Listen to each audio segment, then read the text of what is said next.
All right, Shalom, Shalom, Israel, Shalom, Watchmen, Shalom. Shabbat Shalom to the 12 tribes scattered abroad. Peace and blessings to the elect of Israel scattered throughout the four corners of the earth. Double honors to the elect elders of the house of David that's been in this truth for decades and decades, patiently waiting for the second coming of Mashiach like Yahushua.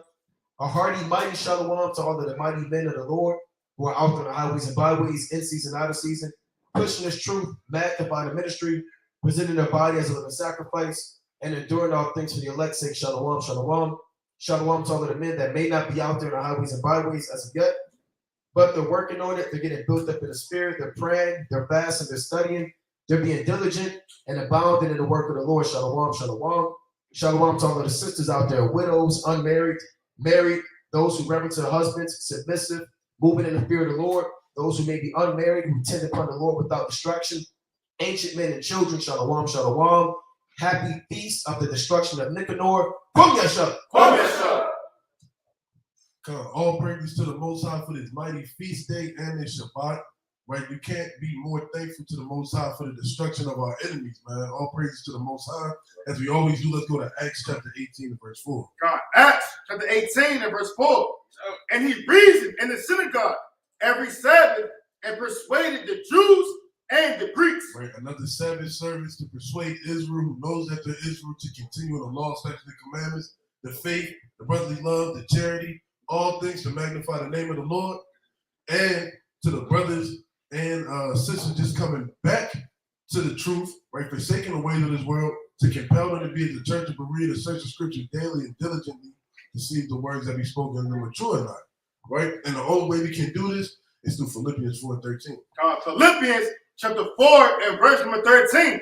I can do all things through Mashiach, which strengthens me. Right, through the spirit of Yahweh Shem Yahushua, we're able to cast down false doctrine, stand 10 toes down for the doctrine we learned, and continue to push forth and magnify the name of the Lord in these last days, right? God, all praise to the Most High. Hey, come Yasha. Come Yasha. Let's go to first and foremost, as we know, like the brother was saying, this is the Feast of Purim, Lord willing, tonight at sundown. We're going to turn up in righteousness through the Spirit of Power, Yahweh Shem Yahushua. Let's go to Sirach chapter 25, verse 9. Sirach chapter 25 and verse number 9. And it reads, and well is him. It's like 1 verse 7. Verse 7. There be 9 things which I have judged in my heart to be happy. To be what? To be happy. Read on. And the 10th I will utter with my tongue. Right, so these things are what the Most High qualifies a man to be happy of. Right, we're going to read what the Lord said a man must be happy of. Read on, King. A man that has joy of his children. Right, having children, read on. And he that liveth to see the fall of his enemy. And he that what? And he that liveth to see the fall of his enemy. Read it again. And he that liveth to see the fall of his enemy. Right, so Purim, destruction of Nicanor, and a lot of these mighty feast days are going into us living to see the fall and destruction of our enemy. Right, so come Yasharah. Let me back off of that. Let's go to Psalms chapter 58 and verse number 10. Right, Psalms 58 and 10. Right, we were just talking about it. A good majority of our high holy days are the commemoration of the destruction of our enemies, man. Right, it's nothing more righteous than to turn up how the Most High did a 180 on them and turn their world upside down. Right, let's bring that up, okay? Psalm chapter 58 and verse number 10. The righteous shall rejoice when he seeth the vengeance.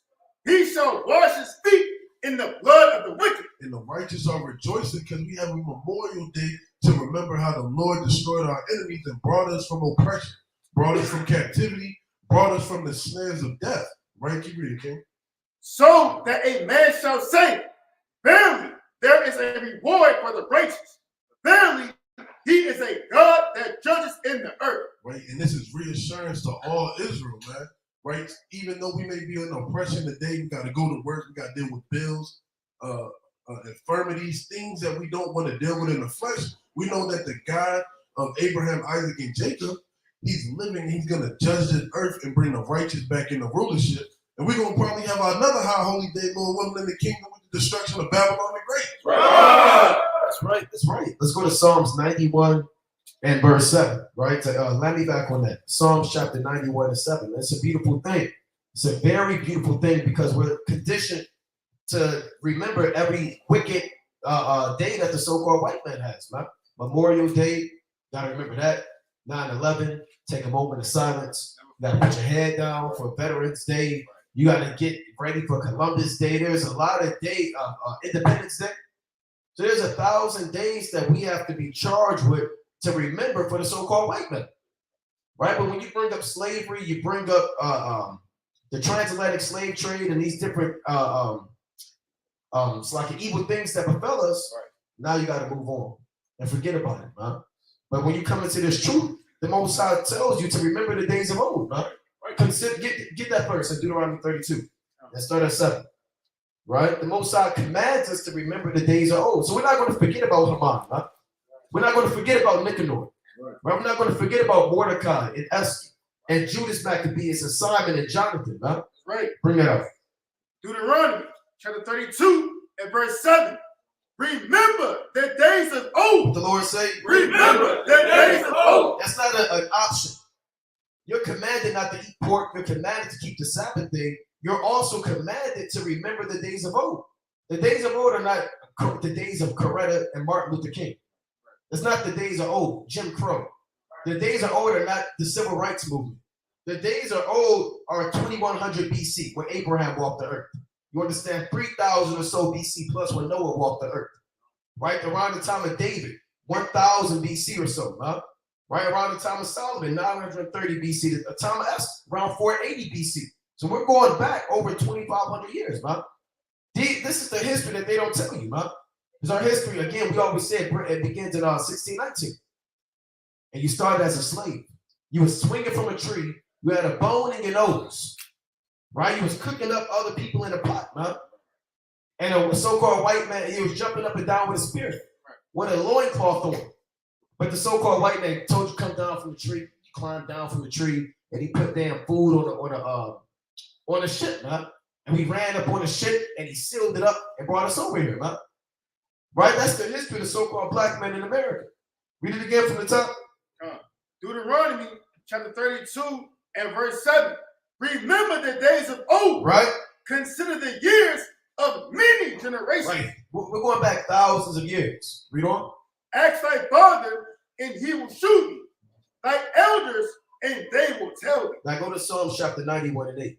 Counsel. Right. So we're recalling the ancient times of old. Bring that up. Psalm chapter 91 and verse 8.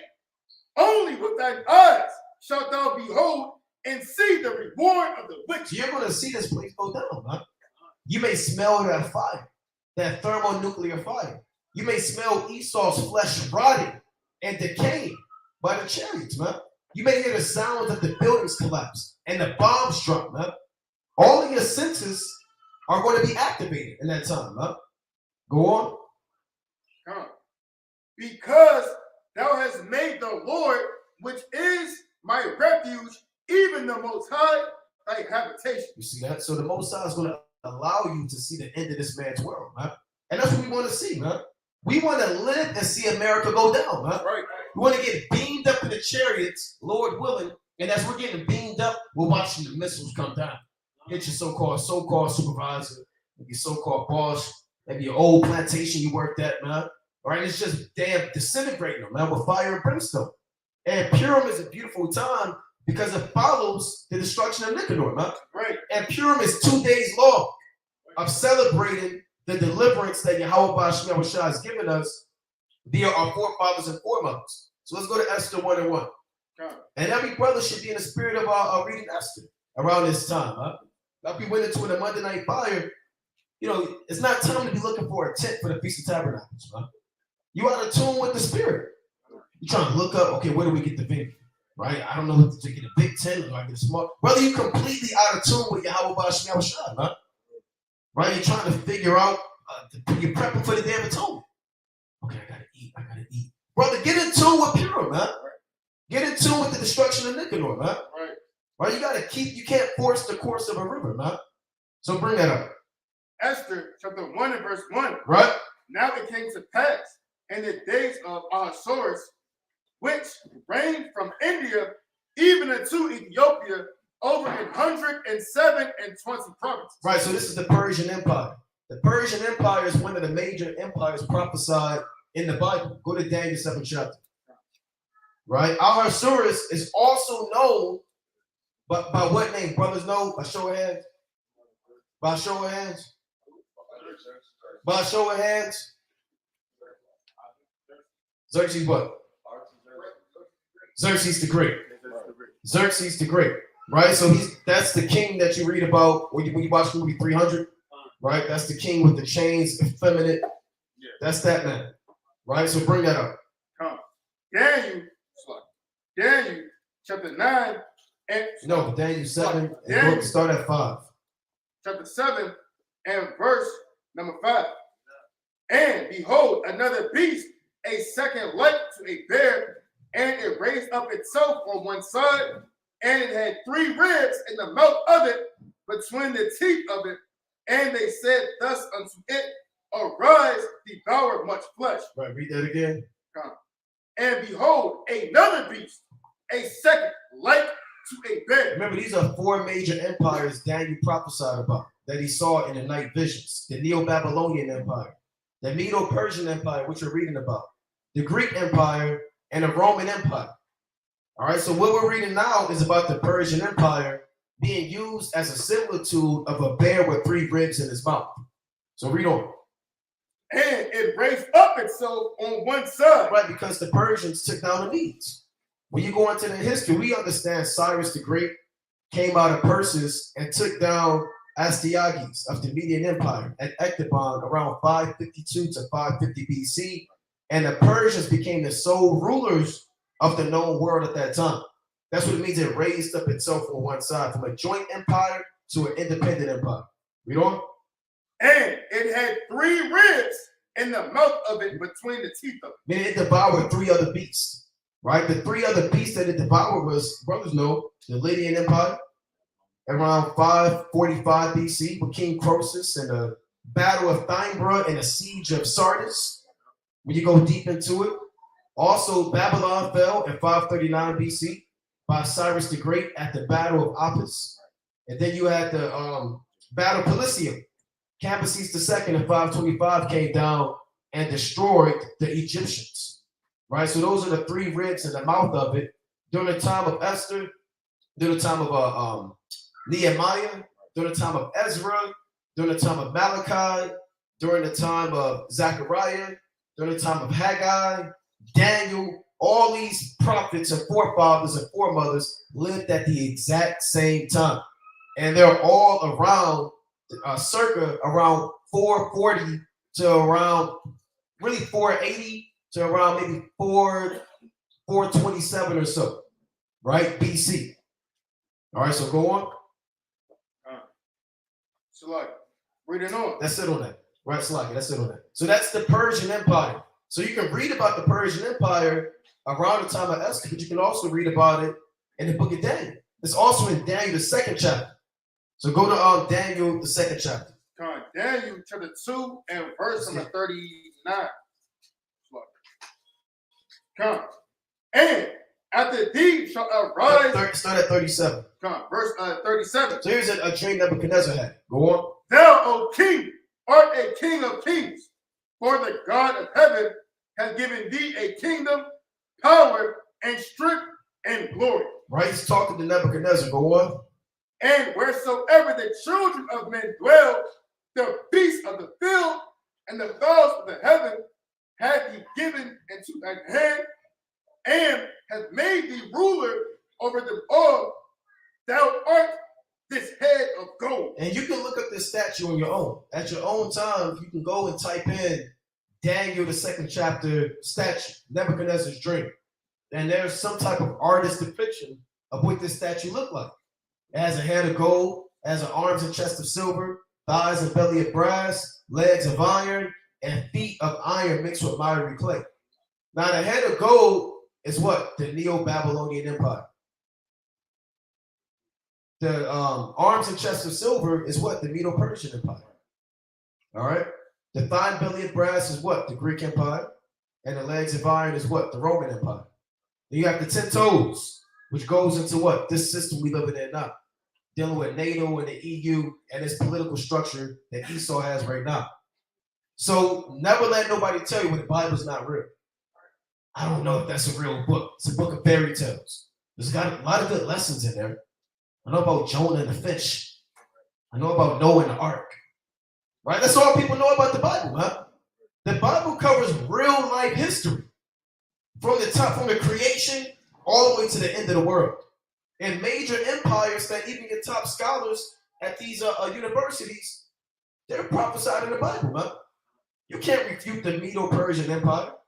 You can't refute the Greeks that they walked the earth, or the Romans. You can't refute Esther. You can't refute Mordecai. Even the top so-called white man knows these things, man. But his job is to push lies on you and make you not believe in the scriptures, man. So when we're reading Esther, we want to keep it in this context because, again, it's not just a good story. Oh, I read the story of Esther. Right? That was fun. A lot of good things you can get out of that. No, Esther was a real woman. An Israelite from the tribe of Benjamin, man. Mordecai was a real man of the Lord, man. They literally walked the earth around 2,500 years ago, man. They were captives under the Persian Empire under Xerxes the Great. Now, real quick, go to Daniel 11 and 1. Daniel chapter 11 and verse number 1. And also in the first year of Darius the Mede, even I stood to confirm and to strengthen him. Right? And now will I shew thee the truth.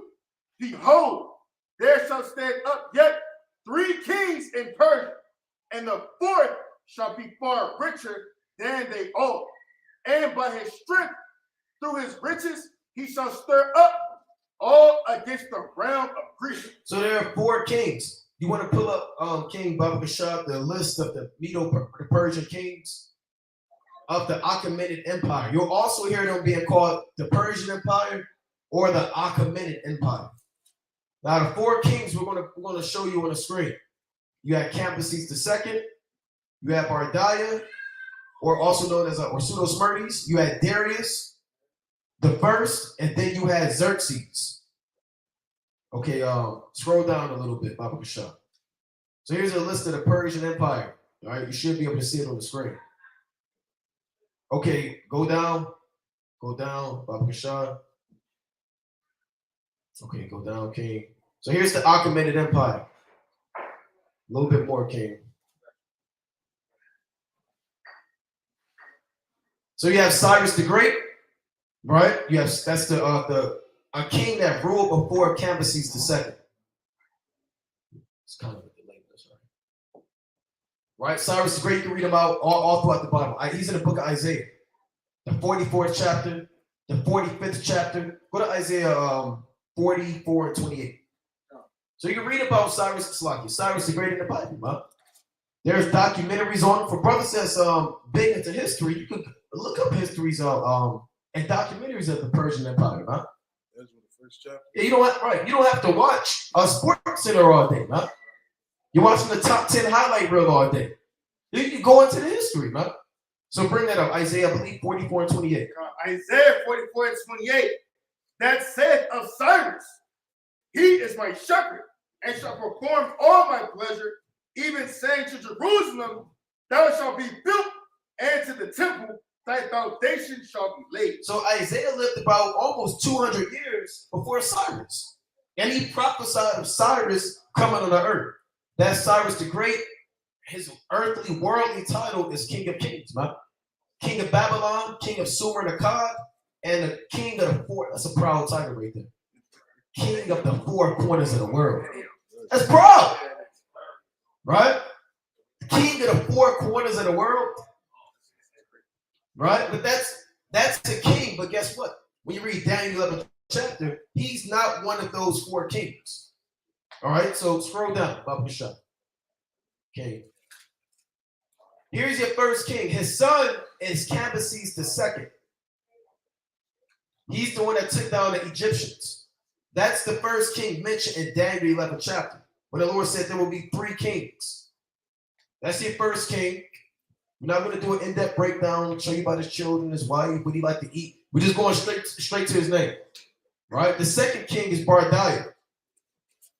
I guess well, you might have to deal with this on the highways and byways. I'll never deal with that. I'll just deal with John 3:16. Everybody's not a John 3:16 kind of person, huh? You got a lot of these Christian apologists coming up, historians, professors. The truth is at an all-time high, huh? So you're not just going to get God loves everybody all the time, huh? Or Deuteronomy 28 and 68. You have to be able. You have to go into this, huh? The Lord said, "Give me real quick, Sirach 5 and 15. Quick precept. It may be rare, but if it pop up and you caught off guard, guess what, huh? You make the How About Shemel Shah, the entire ministry, look bad." Sirach 5 and 15. Sirach chapter 5 and verse number 15. Be not ignorant of anything. We don't have to know this. Be not ignorant of anything. I just want to know John 3:16. Be not ignorant of anything in a great matter or a small. You may think this is a small matter. I just want to know about red eyes and woolly hair. You're just looking up woolly hair all day, man. You don't have to look up woolly hair all day. You got to go into the prophecies, right? Go into the history. Real quick, go to Sirach 39 and 4. All right, Ecclesiastes chapter 39 and 4. Sirach chapter 39 and verse 4. He shall serve among great men. Read 3, Bible. John.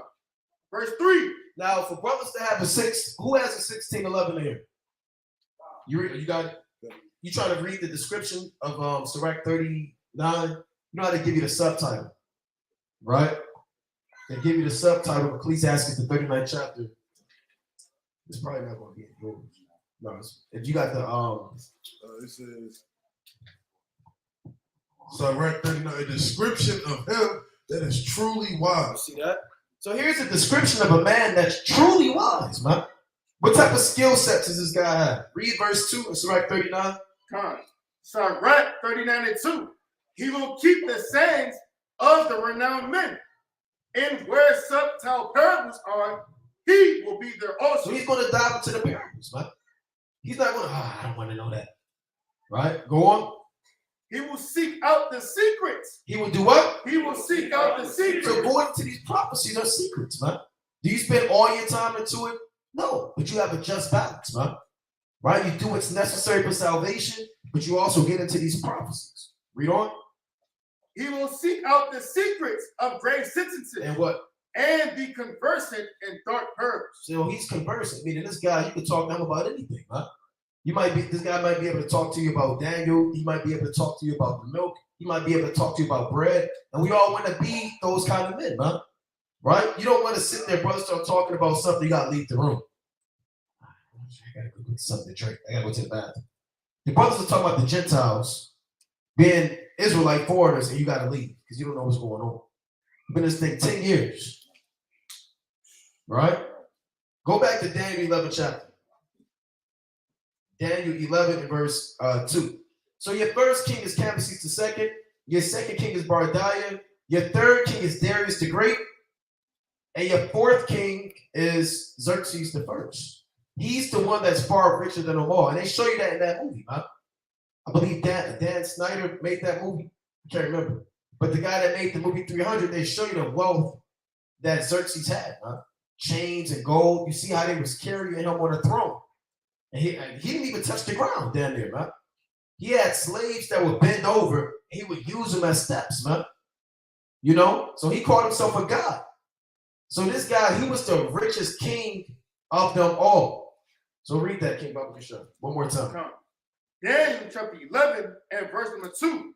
And now will I shew thee the truth.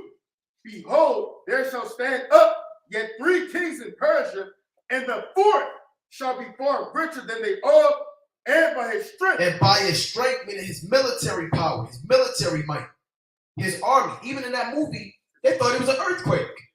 It's an earthquake.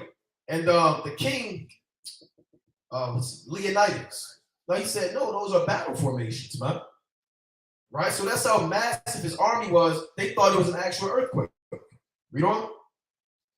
And by his strength, through his riches, he shall stir up all against the realm of Grecia. Now, what war is that going into? Him stirring up against the realm of Grecia. You said what? The Persian and the Greek Wars, the Greco-Persian Wars, man. So you had two invasions from the Persians. Can you pull that up, King? You might, I don't know if you want to close out there, pull it up. Pull up, Baba Kishar, the second invasion, actually the first invasion of Persia into Greece. So Persia wanted to invade Greece, but they lost, right? They lost that, what they call the Battle of Marathon. Brothers know about Nike, right? Nike's a so-called Greek god of victory. And when a marathon is what, 26 miles? I think it's 26 miles or so. 23? Okay, 26. So the word marathon, it goes back to this account right here.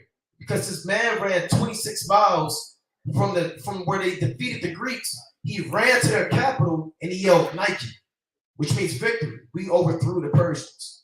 So just type that. We're not gonna read the whole thing. If you just go to the About King. If you can scroll over a little bit to your right or left. I don't know if you could. They won't let you scroll a little bit. All right, that's all right. You can just click it, King. Just go back to the Wikipedia, Baba Kishar. Appreciate it. Okay, can you bring it up? Go to the book of Edition of Esther, 13, and go to verse 3. A little bit more on this man Artaxerxes, or Xerxes the first. This is the book Go to of verse 2. Additions to Esther 13 and verse number 2.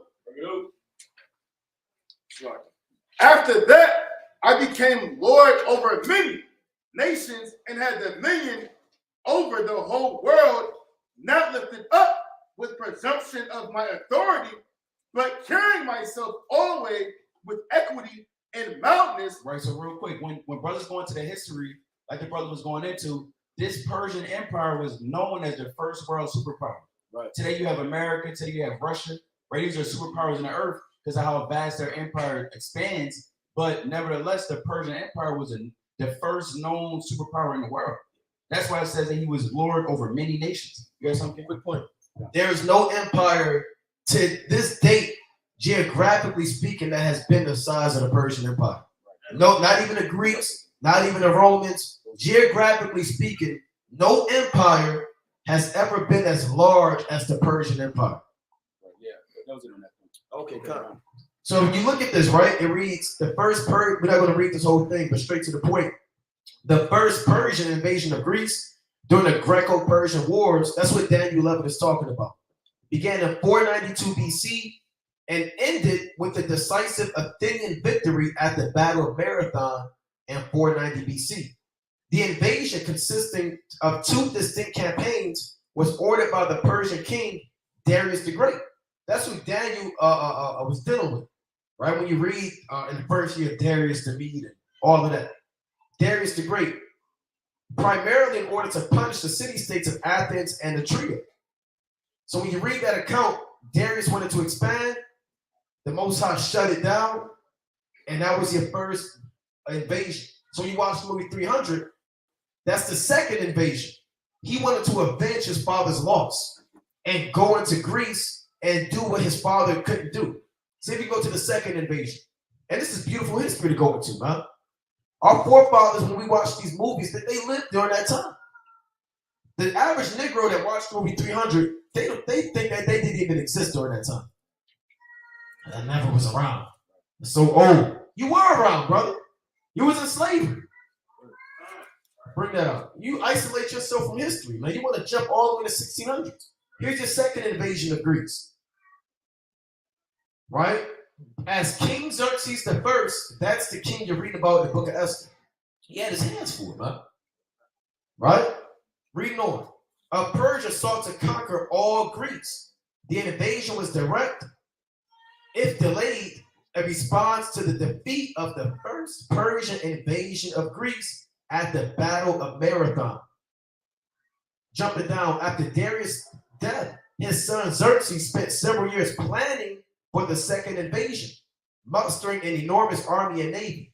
The Athenians and Spartans led the Greek resistance. About a tenth of the Greek city-states joined the allied effort, most remained neutral or submitted to Xerxes. So that's that Daniel 11, and during the time of Esther, they're around, they're living during this time. They moving. We around, we in captivity, man. Our people are in Judea, they're in Susa the palace, they're in Persepolis. They were sold, man, into captivity. Go to Esther, Sirach chapter 10 and 6. So never forget that. Guess what, man? You were around during these times. Again, the average Negro, you isolate yourself from ancient history, man. You think you started with Rosa Parks giving up the seat, man? That's not when you came about, man. Bring that up. Sirach chapter 10 and verse 6. Fear not hatred. The 8 because of unrighteous dealings. Sirach 10 and verse 8. Because of unrighteous dealings, injuries, and riches got by deceit, the kingdom is translated from one people to another. So, who ruled before the Persians? The Babylonians. So what happened to all of the slaves of Babylon? They got translated. Like if you take over somebody's house, you inherit everything in their house. So that they fell, the Babylonians fell, and the Persians came and inherited us, for lack of better terms, man. We had 70 years of captivity under the Babylonians, and then Cyrus came, and a lot of our forefathers went back to build the temple, right? Zerubbabel and and Joshua, Zerubbabel and Joshua went to build the temple, and then Ezra went down to reinforce the law in 457 BC, and then Nehemiah went in 444 BC to build the wall. So the temple was built, the law was reformed, and then a wall and other parts of the city were built during that time. So we had big moves during this time, huh? Power moves, that's what they said. Let's go to 1 Ezra chapter 6, and you can start at verse, start at 20. 19, like 18. 1 Ezra 6 and verse 18. And the holy vessels of gold and of silver that Nebuchadnezzar had carried away out of the house at Jerusalem and had set them in his own temple, those Cyrus the king brought forth again out of the temple at Babylon, and they were delivered to Zerubbabel and to Sennacherib the ruler. Right, so like the brother said, all the riches, the servants, the slaves, the land, all that is translated into the kingdom that took it over. So everything that was stolen from Israel was kept in the temple of Babylon, and those wicked gods that they had, right? Continue on, King. With commandment that he should carry away the same vessels and put them in the temple at Jerusalem, and at the temple of the Lord should be built in his place. Right, and this is going into the Most High, waking him up and stirring his mind to treat Israel well, so we can go back to the land to keep our own ordinances in our homeland, right? Then the same Sennacherib, being come hither, laid the foundations of the house of the Lord at Jerusalem, and from that time to this being still a building, it is not yet fully ended. Right. You can jump down to verse 22 real quick. Okay. Verse 22. And if it be found that the building of the house of the Lord at Jerusalem has been done with the consent of King Cyrus, and if our Lord the King be so minded, let him signify unto us thereof. Right. Then commanded King Darius to seek among the records at Babylon, and so at Ecbatana, the palace which is in the country of Media, there was found a roll wherein these things were recorded. So that's how all these nations had one up on the next nation, man. They had records, they had histories that were kept in certain palaces, and certain historians that they had. So they had things that were leveled up so that they can pass on down. Right, that's right. And that's how America, they know how to get you, Jake, man. They got all of these ancient records saying, oh yeah, this is their weakness. They got a playbook. They got the playbook on you, man. So go to Esther chapter 2, right? We're going to get right into it. So now we understand the historical context and the timeline of what we're dealing with, man. Now, we're not going to read the whole book of Esther, But Vashti, the queen of the Persian Empire, rebelled against her husband, right? They said, well, look, man, we got to go get a woman that's going to obey. Because if the word gets out that your women don't obey, none of these women are going to obey. And they're going to overthrow the kingdom. So Mordecai, the counselor, said, look, get a woman that's a virgin of all of the tribes, right? I mean, all throughout the provinces. And Esther was chosen. Go to Esther chapter 2 and verse, we'll get straight to the point. Start at 5. Come on. Esther chapter 2 and verse number 5. Now in Shushan, the palace, there was a certain Jew whose name was Mordecai, the son of Jair, the son of Shimei, the son of Kish, a Benjamite. A what? A Benjamite. A Judite. A Benjamite. Other tribes are mighty too, man. A Benjamite, man. Right. Right, go on. Who had been carried away from Jerusalem with the captivity, which had been carried away with Jeconiah, king of Judah, from whom Nebuchadnezzar, the king of Babylon, had carried away. See, he got carried away by the Babylonians. Now he's owned by the Medes or the Persians. Read on. And he brought up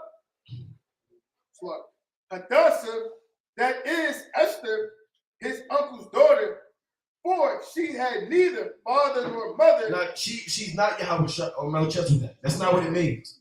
How did she get here? Right? No, more than likely, it doesn't say, but more than likely, they may have been killed in a war, may have gotten sick, old, right? We don't know. Right? But guess what? Mordecai raised her up as if that was his own daughter. Read on. And the maid was fair and beautiful, whom Mordecai, when her father and mother were dead, took for his own daughter. And that's beautiful right there, huh? That's caring for the fatherless and the widow. So Mordecai went out of his way. Read on.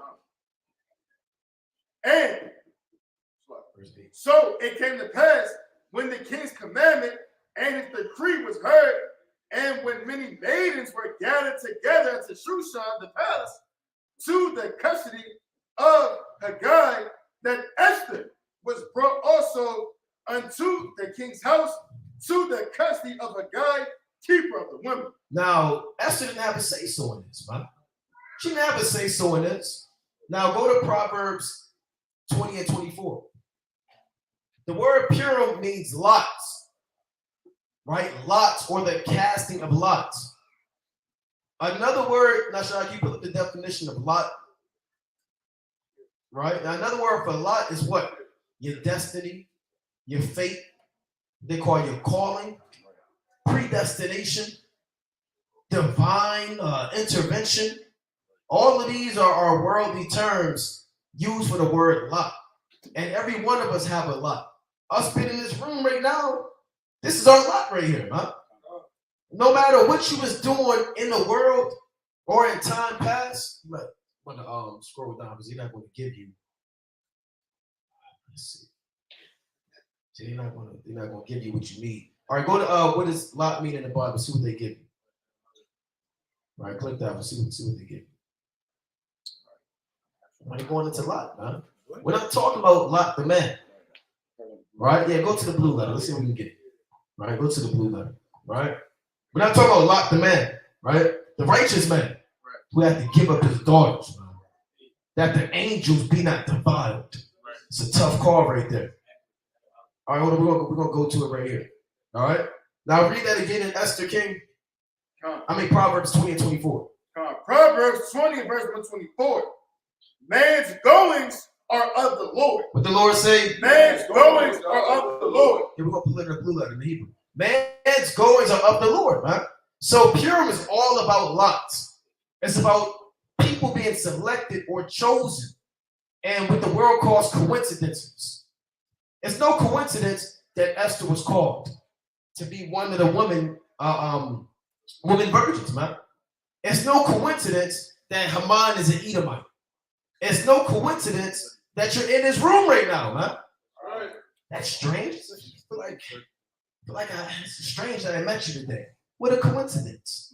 What a coinky dink. That's what they say, right? What a coinky dink, right? There's no coinky dink in the Bible, man. You can't go to concordance and type in coinky dink, right? That's carnal. See, the spiritual man, look, this is spiritual right here. Myself, Amos, Gabar, Kasadia, Marakah, Mathamika, all of the brothers in here. And guess what, man? We were called to come in here, man. At a set day, at a set month, at a set year, at a set generation, the Most High called all of our spirits here, man. And that's deep when you think about it, right? Yeah, everybody watching the live, this is called, man, by the Most High. So bring that out, King. Go to that word. Click on the H, 1486. All right, we're going to scroll down and get that. Okay, lot peb was used for systematically making decisions, right? Lot, portion, things assigned by casting lots. So everybody has a portion, huh? Everybody has go to Wisdom of Solomon 19:4. Okay, come. And that's what this thing is all about, man. We're going to show you why it's called Purim. It's not just about getting gifts, man. Going outside and seeing a ribbon on the car, man. Oh, it's Purim. That's a new Benz. I wish it was a Lexus, but I'll take it. Right? Rubbing oils together, rubbing just oils, man. It's not about every brother smelling like frankincense, man. I got 2 incense for you. Yeah, I got a bottle of wine for you. Right? You got your woman, a thank you card. No, it's not about that, man. Bring that up. Wisdom of Solomon. I mean, gifts are part of it. We understand that, but it's deeper than that. Bring that up. Wisdom of Solomon 19 and verse number 4. For the destiny. For the what? For the destiny. See, destiny is real. People ask you that. Do you believe in fate? Do we have free will? How can you have free will when the Most High said that there's a thing called destiny? Right? Read that again. Can you type in the definition of destiny, King? We don't. For the destiny whereof they were worthy drew them unto this end. So the Egyptians, they had a destiny. They didn't know why they were born. These men that were overthrown in the Red Sea, they didn't know what was going on. They woke up, they lived their life, they probably had a woman, probably kids, man. Oh, we gotta go to war, they in a chair. They don't know what's going on. Nobody knows the mind of Yahweh Shemashah, man. We can all be overthrown in this room, man. We can all be caught into this thing and get overthrown in 5 minutes. That could be our destiny, man. This thing is out of our hands. Your lot is out of your hands. Right? This truth, you don't have no control over. How you dealt with the woman that you got, the Most High gave you that woman, man. Your children, these spirits that they have, demons that you deal with, it has been programmed, for lack of better terms, man. And it's been downloaded into you, man. You might have a robot. I'm going to program this robot to walk 5 spaces, right? And then take a left. That robot don't know what's going on, man. And guess what? He's going to walk those 5 spaces, man. No matter what, because he's been programmed to do so. So we've all been programmed, for lack of better terms. See, people don't like that. No, I have free will, right? I can get up and leave if I want to. But guess what? You leave right now. The Lord had you just get up and walk away, right? Well, I want to scratch you. Even you scratch your damn head. The Lord made you do that. You sneeze, whatever you do, it's out of your hands, man. So let's get that King Baba shot destiny. Okay, the events that will necessarily happen to a particular person or a thing in the future. Here's the sentence, right? She was unable. It's like Esther.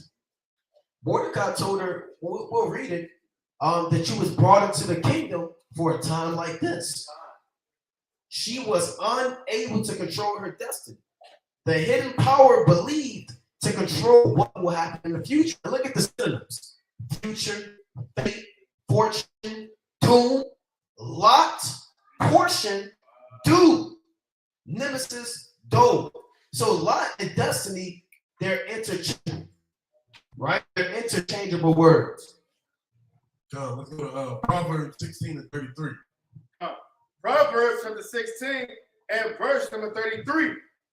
The lot is cast into the lap, but the whole disposing thereof is of the Lord. Right? So, like the brother said, everybody got a lot that was cast on them, man. Like, Lord forbid somebody walk out here and trip and twist their ankle up real bad. That was your lot that it was supposed to happen, right? And it was Esther's lot to have this happen unto her for the deliverance of her people, right? So if you read Esther, you will understand why the story is called Esther and why Mordecai is truly the main character of it, right? And one more. Let's go to Ephesians 1 and 4. Ephesians chapter 1 and verse number 4.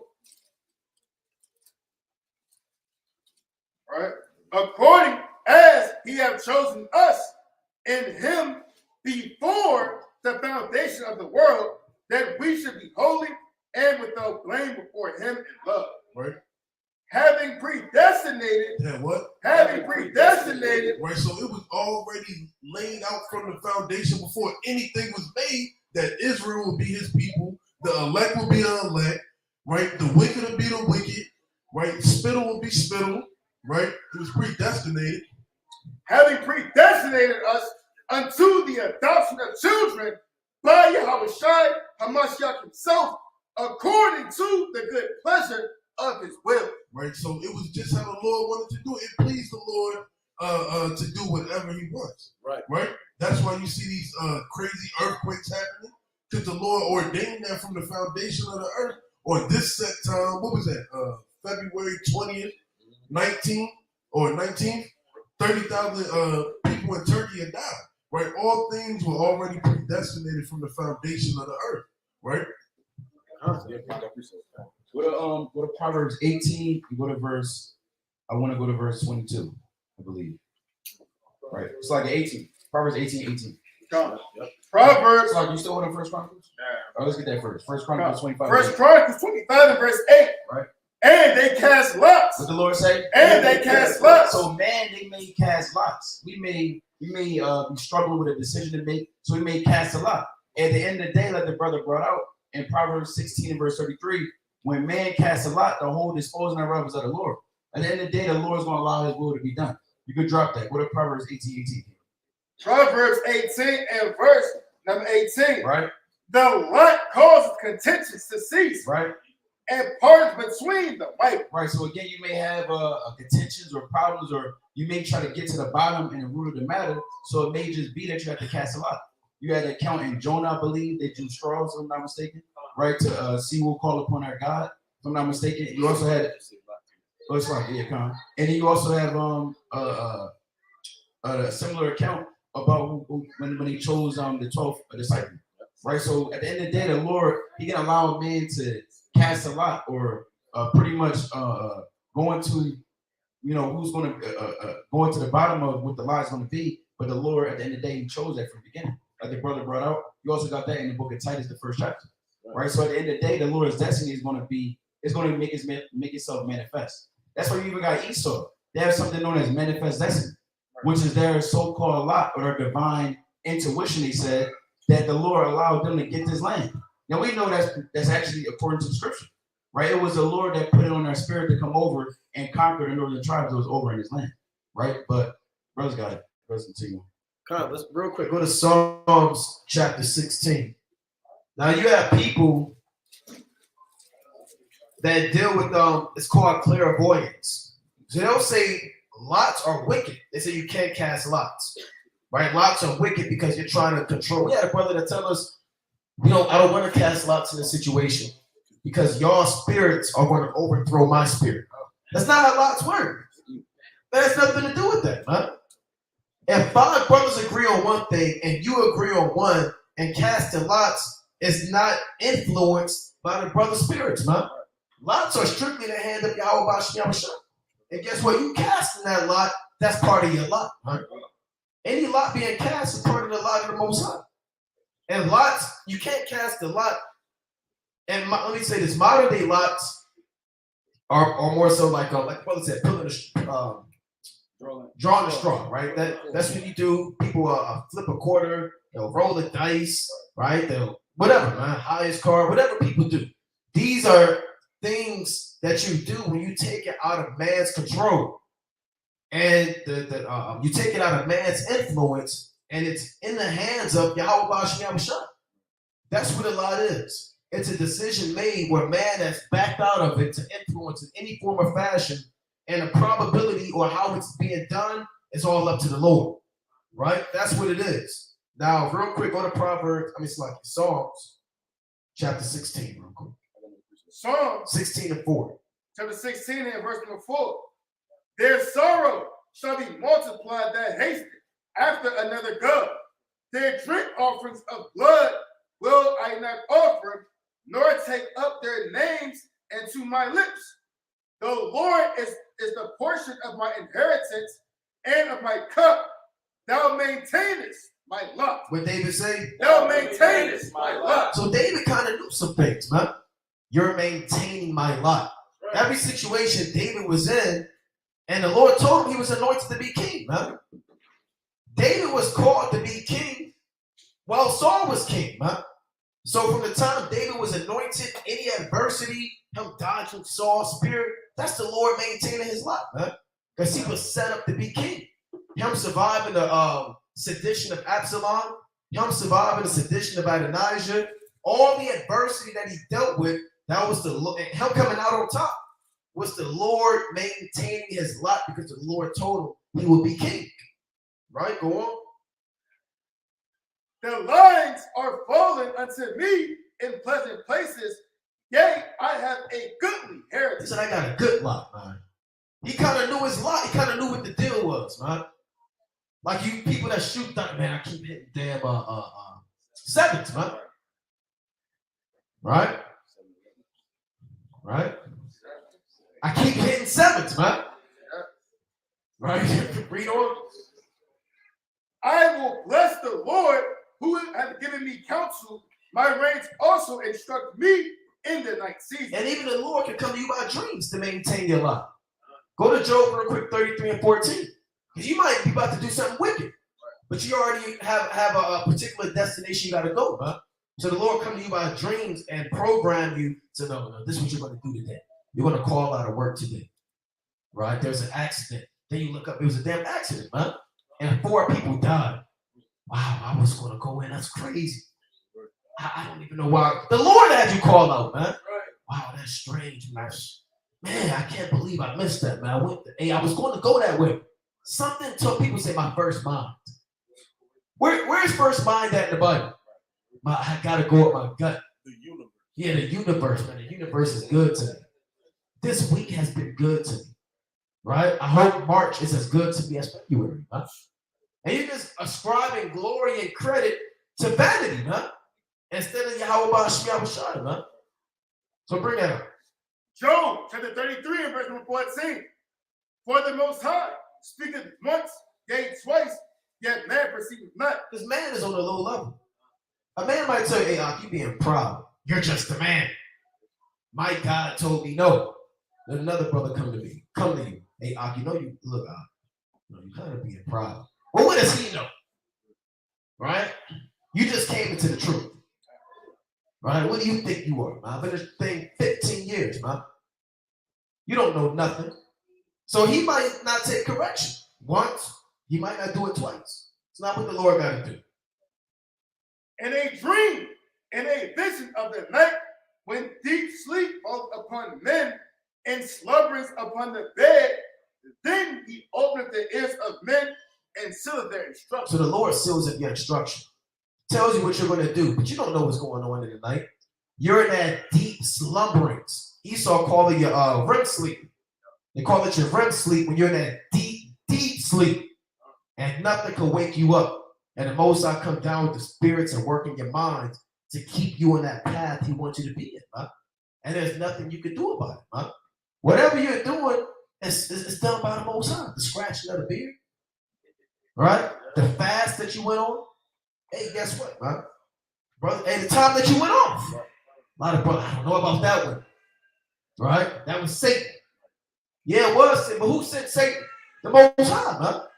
So we got to understand the Most High is controlling everything at all times. Go to the book of Jonah, chapter 1 and verse 2. Because he spoke about it, but the Lord And he controlled Jonah and told Jonah what he must do. Right. And he told him he had to go to Nineveh. Jonah didn't want to go to Nineveh. Right. And what the Lord do? Let's go to Jonah 1 and 2. Jonah chapter 1 and verse 2. Arise, go to Nineveh, that great city, and cry against it. And do what? And cry against it. There be a lot of times where brothers don't want to go to camp, man. And the Lord said, get the hell up and go out and teach and cry against it. Read on. For the wickedness is come up before me. Right, and the Lord sees all the wickedness of the earth. Read on. But Jonah rose up to flee. He did what? Jonah rose up to flee. And he tried to get out of there, man. And the Lord said, Jonah rose up to flee. Read on. Unto Tarshish from the presence of the Lord, and went down to Joppa, and he found a ship going to Tarshish. So he paid the fare thereof, and went down into it to go with them unto Tarshish from the presence of the Lord. Right, read on. But the Lord sent a great wind into the sea, and there was a mighty tempest in the sea, so that the ship was like to be broken. Right, so all hell was breaking loose. Now you're going to read the next account what these men came to do that was on the ship that Jonah was on. Let's read on. Then the mariners were afraid and cried every man as to his God, and cast forth the wares that were in the ship into the sea to lay it of them.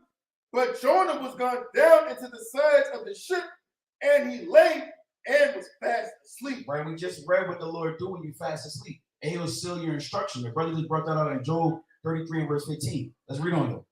So the shipmaster came to him and said unto him, What meanest thou, O sleeper? Arise, call upon thy God, if so be that God will think upon us that we perish not. Read on. And they said every one to his fellow, Come and let us cast lots. What did they say? Come and let us cast lots. Right, read on. That we may know for whose cause this evil is upon us. So they cast lots, and the lot fell upon Jonah. And it fell upon who? And the lot fell upon Jonah. So all hell was breaking loose because Jonah tried to go back. He did not want to go to Nineveh. We know when we read the rest of his account, he actually did. But nevertheless, the Lord, hey, at the end of the day, whatever your destiny is, whatever your lot is, whatever you're predestinated to do in his truth and his walk of life, and the Most High is going to make his will be done. God, let's go to Daniel chapter 5 and start at verse 1. Daniel 5 and verse 1. Then we'll get back to the destruction of Haman, right? That wicked man. Daniel chapter 5 and verse number 1. Belshazzar, the king, made a great feast to 1,000 of his lords, and drank wine before the 1,000. Belshazzar, while he tasted the wine, commanded to bring the golden and silver vessels which his father Nebuchadnezzar had taken out of the temple, which was in Jerusalem. Right, so they're in here having a feast, right? Drinking of our holy vessels, man, right? And he doesn't remember, I'm quite sure he doesn't remember the vision that his father had in Daniel, the 2nd chapter, the dream that troubled him, right? Let's jump down to verse number 5. Come. Verse 5. Because that's when you're in mirth, you're not thinking about the destruction or the things that somebody told you can fall upon you, man. Let you be drinking wine with 1,000 your lords and people around you. You're going to feel good, right? Verse 5. In the same hour came forth fingers of a man's hand and wrote over against the candlestick upon the plaster of the wall of the king's palace, and the king saw the part of the hand that wrote. Right, so the man had a vision. He just saw a hand, a huge hand, just start writing it. The many tickle, whatever they say, fossil, right? Right, let's jump down to verse 25 and we'll read that through. Verse 25. And this is the writing that was written, many tekel of strong. This is the interpretation of the thing. Many, the Most High had numbered thy kingdom and finished it. Right, it was already ordained that Babylon's reign was set for an appointed time, right? Tekel, thou art weighed in the balances and art found wanting. Paris, thy kingdom is divided and given to the Medes and Persians. Right. Then commanded Belshazzar, and they clothed Daniel with scarlet and put a chain of gold upon his neck and made a proclamation concerning him that he should be the third ruler in the kingdom. And what happened that night? In that night was Belshazzar, the king of the Chaldeans, slain. And Darius the Median took the kingdom, being about 62 years old. And that was how the start of the Persian Medo captivity started, man. Because they reached their appointed time period that the Lord set for them, right? The Lord had a prophet explain to them, and all hell broke loose, right? And then the transition in the kingdoms came. That's right. So even like the brother said, the transition of kingdoms is by lot, huh? Most I say he has appointed his bounds that he cannot pass. In Job chapter 14 and 15. Now go to Esther, the 3rd chapter. Right? Go to Esther chapter 3. Now Esther's true name, her Hebrew name is Hadassah. Right? Her Persian name is Esther. Mordecai is also a Babylonian name. Right? It's not a true Hebrew name. Remember, Daniel, Hananiah, Azariah, Mishael, they were all given slave names, like us to this day, man. Mordecai, they were all given these different names. So they have true, is Mordecai's true Hebrew name documented? No. He was carried away captive out of Jerusalem. You think his fathers gave him a Babylonian name? No. But he was carried out, and this is the name that we know him of, huh? You know? But regardless of that, he was, regardless of that stigma put on him, the Most High still used them for great deliverance. So go to Esther 3. We know Esther was taken, but now Esther was chosen and preferred above all of the women. So go to Esther 3 and 2. Esther chapter 3 and verse 2. And all the king's servants that were in the king's gate. Start at 1. Verse 1. After these things, did King Ahasuerus promote Haman, the son of Hammedatha, the Agagite. The what? The Agagite. Haman was a Macedonian, a descendant of King Ahab. King Ahab is in 1 Samuel, the 15th chapter. Go to 1 Samuel chapter 15. Right? 1 Samuel chapter 15. And who hewed up and hacked up Agag into pieces? Samuel. He said, surely, this man looked at the king and said, surely we're going to read it. Right? He thought the battle was over, right? And he walked daintily, like a woman, to his death. 1 Samuel, we'll get straight to the point. Chapter 15. Okay, all praises. 32. 1 Samuel, chapter 15, and verse number 32. Then said Samuel, bring ye hither to me Agag, the king of the Amalekites, and Agag came unto him delicately. He was switching, huh? Or whatever he was walking delicately, man. Men don't walk delicately, huh? We walk with purpose and honor, huh? Let a brother walk up delicately, man. Damn tiptoeing, switching and whispering, huh? Right, with his hands like this, right? Read that again. Right, read that part, that last part again. And Agag. And Agag came unto him delicately. Yeah, I'm led to believe he was off. Yeah, right. And what did he say? And Agag said, surely the bitterness of death is past. Yeah, so this guy, he's off, man. Oh, I'm glad that's over with. All that killing, right? Go on. I'm led to believe he had a very high voice. Read on. And Samuel said, as thy sword hath made women childless, so shall thy mother be childless among women. And Samuel hewed Agag in pieces before the Lord and God. Now, Mordecai is doing something that Samuel didn't do. I mean, Saul. Saul was set up to kill this Agagite. Thousands of years. This is the casting of lots. This is all set up in the spirit. Guess who comes from the same family as Saul, the son of Kish? Mordecai. We read that. Right? Go to addition to Esther. believe that's an addition to Esther. Addition to Esther, chapter. Let's see, what's the lock here? 11 and 2. Additions to Esther, chapter 11, and verse number 2. In the second year of the reign of Artaxerxes the Great, in the first day of the month Nisan, Mordecai, the son of Darius, the son of Shimei, the son of Cassi. Now, Kisai is really Kish. That's Kish. That's the same stock that Saul came from. Go on. Of their tribe of Benjamin had a dream. Had a what? Had a dream. So he had a dream, right? We're not going to go too deep into the dream, but he's from the same stock as Saul. Saul was set up to kill Haman's ancestor, right? But Saul didn't do it. Mordecai is on the scene from that same stock of Kish, and he's going to do something that Saul couldn't do, man, and overthrow this Agagite man, man. Now, he was a Macedonian. When you go to the editions of Esther, it also tells you he was a Macedon. Macedon was the beginning of the Greek Empire. So he wanted to pretty much transition that Persian Empire into the Greeks.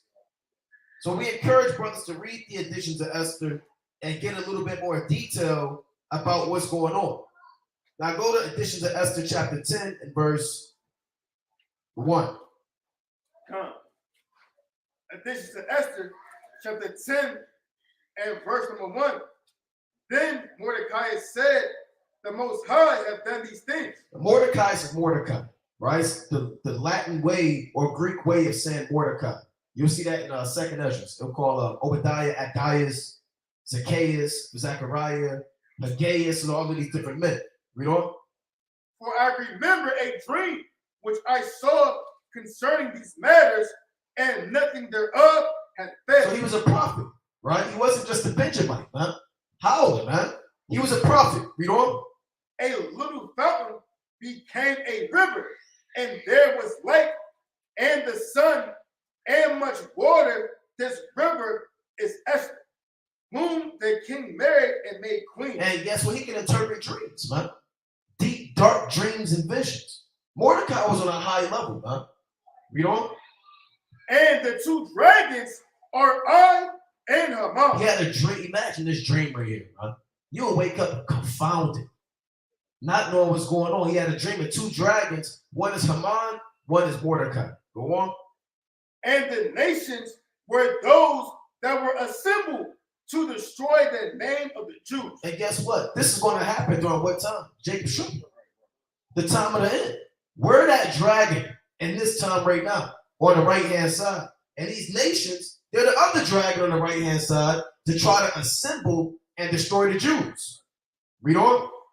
And my nation is this, Israel, which cried to Yahweh and were saved. And this is going to happen again, man. Read on.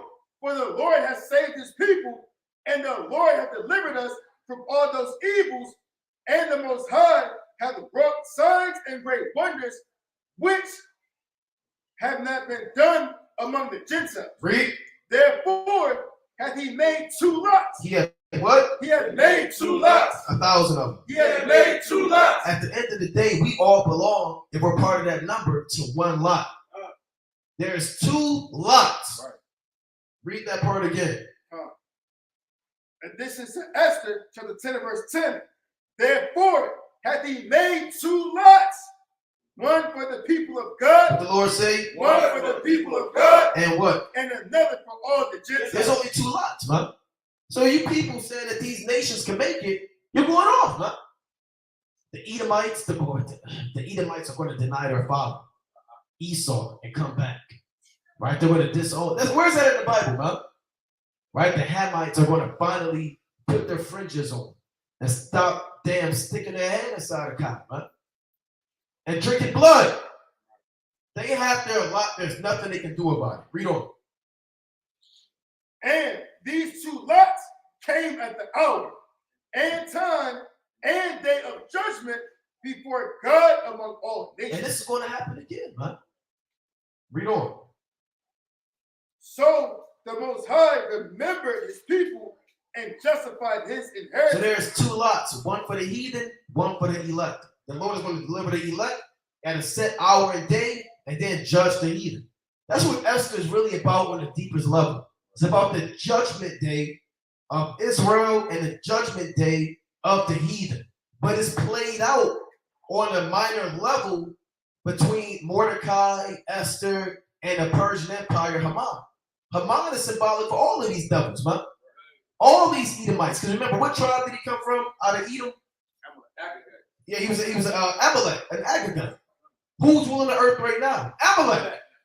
So we're doing, this is the same exact thing that's going on right now. We're Mordecai, huh? Right? Real quick, go back to Esther 3 and 1. Esther chapter 3 and 1. Esther chapter 3 and verse 1.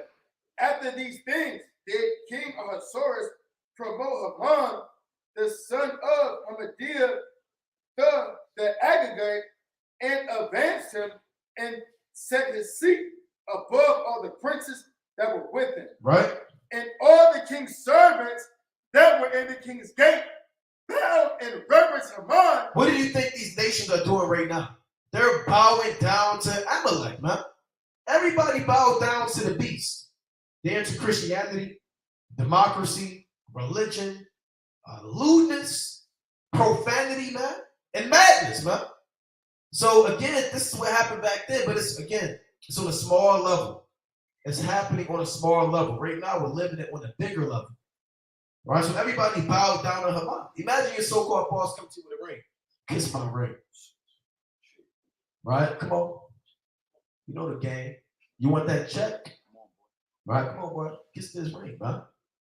Right? And it's a picture of a small hat on it. Right? Engraved in it, man. And all of the diamonds have your ancestors' blood in it, man. Hey, guess what, man? I got a lot of brothers, not in this truth, kissing that ring, man. Esau watching you kiss that, yeah, boy. Getting off on it, man. So everybody bowed down to Haman. Read on. For the king had so commanded concerning him. But Mordecai bowed not. What the Lord say? But Mordecai bowed not. Bowing down to this man, man. Hey, guess what? This is like a workplace situation too, man. Everybody bowing down, your so-called supervisor, they all get up, they bow down. Oh, here comes so-and-so, man. Now, you don't bow down, right? Bow down if you want to keep your job. They're like, hey, you ain't going to bow down, man. Let Esau come in the so-called workplace, man, and get all these people to bow down. Are you going to bow down? Well, it's going to be a problem, man. HR is going to be there, right? It's going to be a big deal. Read on. But Mordecai bowed not, nor did him reverence. Read. Then the king's servants, which were in the king's gate, said unto Mordecai, Why transgresseth thou the king's commandment? Why won't you bow down to the beast? That's a sin. You don't bow down to the beast. Why don't you get down with the world? Why don't you get tattoos? Why don't you work on a Sabbath? Why don't you advocate sodomy, huh? Why don't you get down with the king's commandment? What's your deal? Read on. Now it came to pass when they spake daily unto him, and he hearkened not unto them. There's a lot of brothers that get weak. Okay. All right, I'll just bow down. Maybe you're right. They probably say you're going to lose your job. He could kill you, right? He could kill your family. He knows Esther. They probably, they were talking to him daily, man. And they'll try to get you weak. Who got weak? Like Samson. Remember, his woman pressed upon him daily with her words, man. And Samson, I guess he gave up the goods, man. Mordecai did. Read on. And they told Haman to see whether Mordecai's matters would stand. For he had told them that he was a Jew. So they snitched on him, man. This stuff be happening at the plantations, man. Right? Oh, he don't work the Sabbath. They did this to Daniel, man. They set Daniel up. Daniel's not bowing down to you. So they got Daniel thrown in the, hey, the hell with this system, man. Right? You can't function in this system because the time is going to come, and it always comes up when you don't get down with this man's system. Huh? They might have a Christmas party, and you're not going. Right? It's a mandatory Christmas party. The CEO is going to be there, and you don't show up. Huh? Guess what's going to happen? They're going to tell their supervisor. Huh? Was everybody there? No. Well, who wasn't there? Right? So-and-so. He wasn't there. All right, I'll talk to him. We'll talk to him. Right? Then they knock on your damn door, wherever you at, man. Right? Your so-called boss do this to you, man. You mad that he did this to you. Right? You get up his damn nasty finger and point to you, man. Right? You might be pushing the pallet jack. You might snatch the pallet jack away from you, man. Right? Come here, man. You might be inside the truck, man. Right? Unloading the damn chain. We got hell jobs, man. Right? You might be doing, hey, shut the damn thing off, man. And then he bring you to his nasty office, man. He call you by your last name. Roberts, come here. And you sit down in that chair, man. And he sit down, he damn take his glasses off. Look, I'm about to tell you this, man. Right? And then he start talking to you, man. You know, you're a great employee. You know, we love having you here. The company loves you. Nancy loves you. You've been a great addition. Right? But guess what, man? How come you didn't show up to this Christmas party? You know it was mandatory. Now, I don't want to hear nothing. Right? Either you can show up to the damn New Year's party and double down, or you're fired, man. Now, what are you going to do, Roberts? Now, Roberts is in a tough bind, man. If he's in the world. But if you're in the truth, that's no tough bind. Even they said, we are not careful to answer thee, okay, man. They said, look, who's your God in Daniel 3rd chapter that will deliver you? You can bow down to get thrown in the furnace. Go to that real quick in Daniel chapter 3. Did they have to think about it? No. Well, hold on, give me 3 days. I want to talk to my wife about it. All right? Go to, I believe that's Daniel 3 and 20. Daniel 3 and verse number 17. If it be so, our God whom you serve is able to deliver us from the burning fiery furnace, and he will deliver us out of thine hand, O king. But if not, be it known unto thee. No, read 16. What? Come. Read 15. Come. Daniel 3 and 15. Now, if ye be ready, that at what time ye hear the sound of the cornet, flute, harp, sackbut, psaltery, and dominer, and all kinds of music, ye fall down and worship the image, which I have made. Well, but if ye worship not, ye shall be cast the same hour into the midst of a burning fiery furnace. And who is that God that shall deliver you out of my hand? That's proud, man. Who's the most high? Like Nicanor said, I also am mighty upon earth, man. All right, read on. Shadrach, Meshach, and Abednego answered and said to the king, O Nebuchadnezzar, we are not careful to answer thee in this matter. What did they say? O Nebuchadnezzar, we are not careful to answer thee in this matter. We don't got to think about it, huh? Split decision. Like when you playing sports, go right, it's a split decision. You don't sit there and you're doing a damn layup. Okay, I know I'm going to go up. I'm going to spin. I'm going to do a damn 360. But if I do a 360, the wind and the breeze might get there, and this guy's going to come and block. You're not doing that, huh? You make split decisions. Instinct. It was in our forefathers' instinct not to bow down to the system, huh? No. Right? Straight up like, are you coming to? No. What about the no? Right? Why are you going to come to that? No. Right? And just like that, man.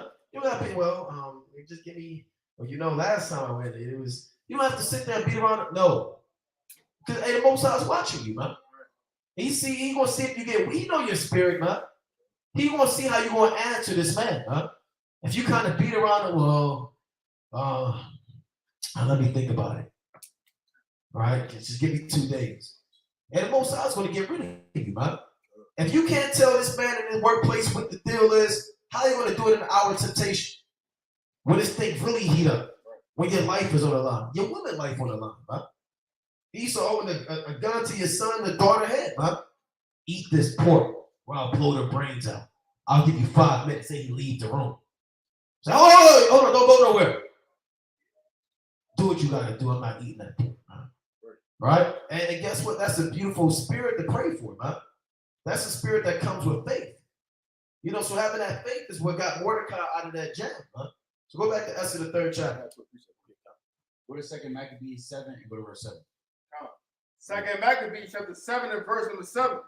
So when the first was dead, after this manner, they brought the second. Right, because if you haven't read his account, we're not gonna go into it. You know, it's a mighty account through the spirit, but there were 7 brothers who, one after another, watching their brother being maimed, destroyed, damn, all manner of evil done to them. They all stood fervently for Yahweh Shem Shai. Right, let's read on. They brought the second to make him a mocking stock, and when they had pulled off the skin of his head with the hair, they asked him, "Wilt thou eat?" What did they say? "Wilt thou eat?" Read on. "Before thou be punished throughout every member of thy body." Right, the eating is the eating of the swine. They said, "Will you eat this swine now, boy?"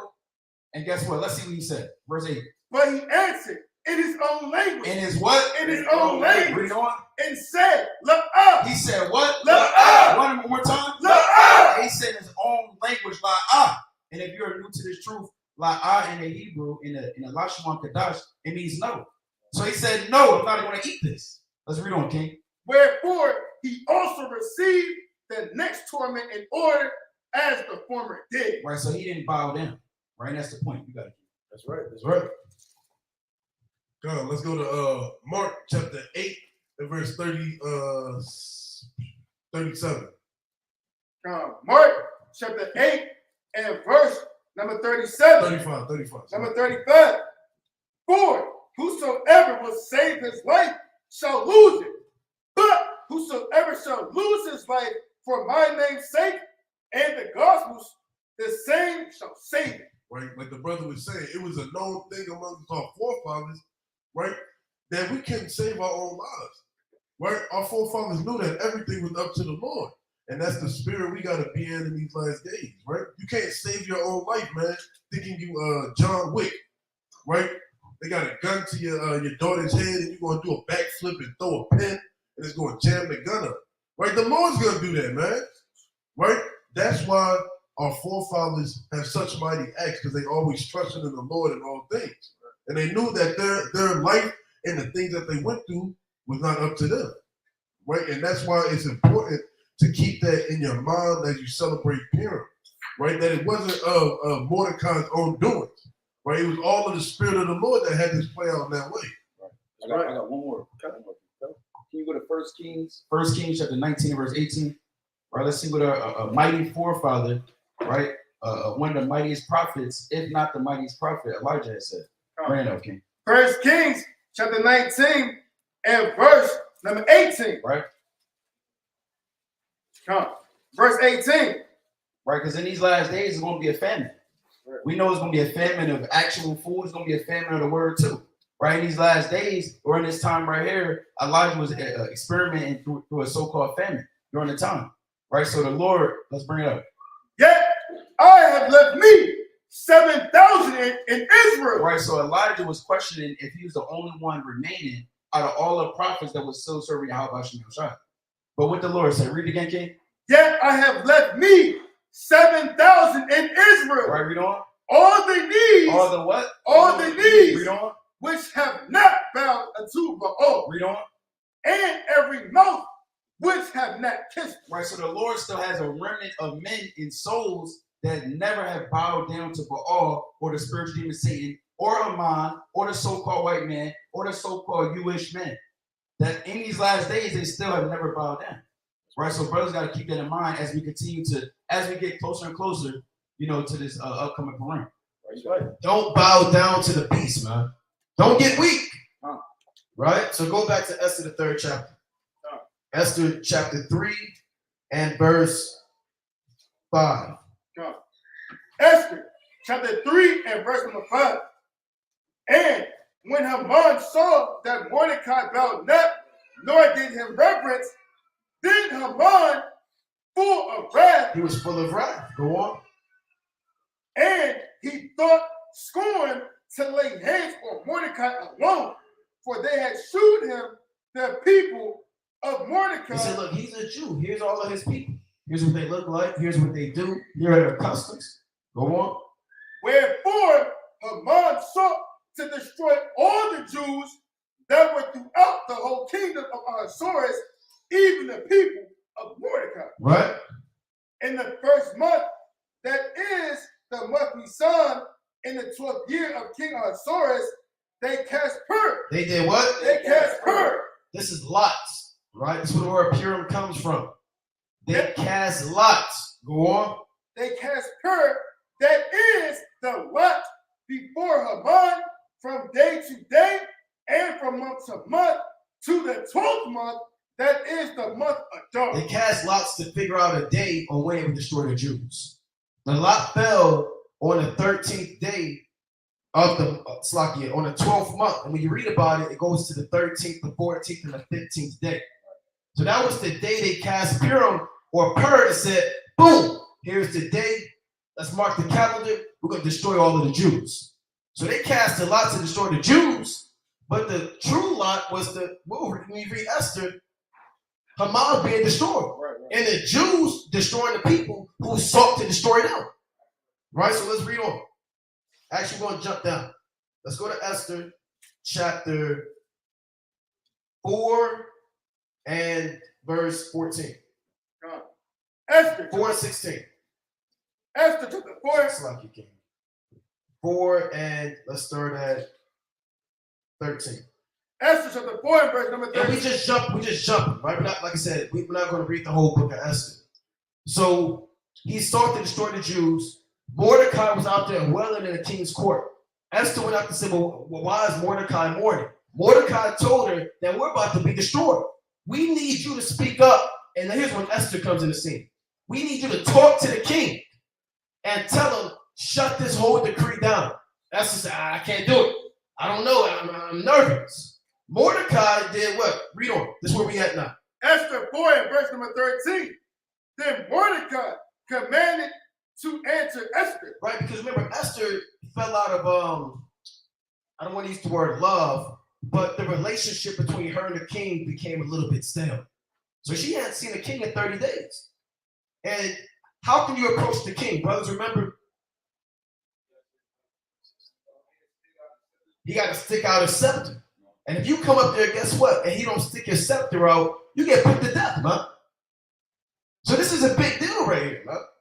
So read that, verse 13. Then Mordecai commanded to answer Esther, think not with thyself that thou shalt escape in the king's house more than all the Jews. Yeah, and a lot of assistants think, I got a job, got my degree.